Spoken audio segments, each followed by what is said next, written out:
the psychologists, the cognitive psychologists who study perception.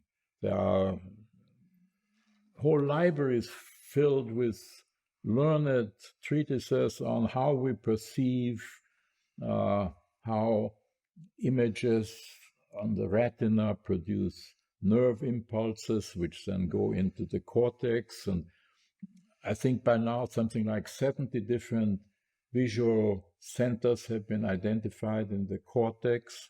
Mm-hmm. And so, as I say, whole libraries are filled with this cognitive psychology of visual perception. And the strange thing is this: the more they study visual perception in this optic, the more the picture that we receive from the outside world disintegrates. It disintegrates into scores and scores of different centers. And one of the notable cognitive psychologists said, we can see how the picture is taken apart, but we cannot see how it is put back together again. Yes. Well, what I want to say is that the brain does not put the picture back together again.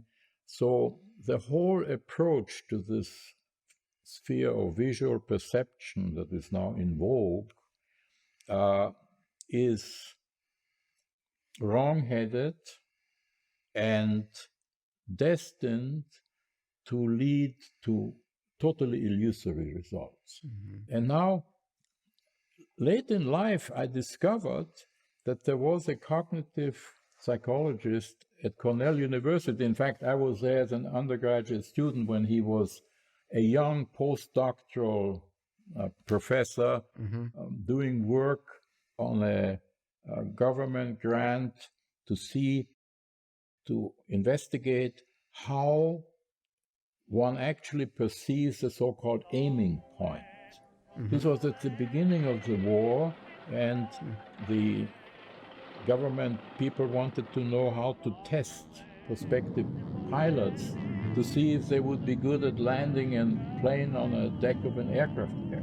And so what this young cognitive psychologist, his name was James Gibson, what James Gibson discovered very quickly is that actually the information that exists on the retina, the information, in other words, expressed in terms of retinal images, does not suffice to land a plane on a deck of an aircraft.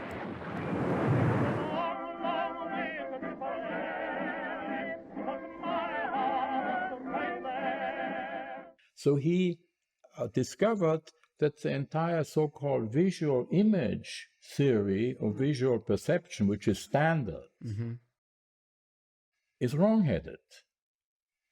Now, the amazing thing is that he wasn't fired and disappeared from view. He was not. He worked for the next 30 years doing incredibly brilliant experiments and finally came up with what he calls the ecological theory of visual perception. Ecological means that what we perceive is not inside our head, but outside. What we perceive is actually the environment, mm-hmm. which is another name for what I call the corporeal world. Yes. And so he was able to develop a very cogent, well-tested theory of visual perception, according to which what we perceive is not in neurons or in some spooky mind floating over the neurons, but what we perceive is actually the green grass and the solid table. Mm. Now, the amazing thing is that he was not somehow catapulted out of the universities, mm-hmm. but they did the next best thing.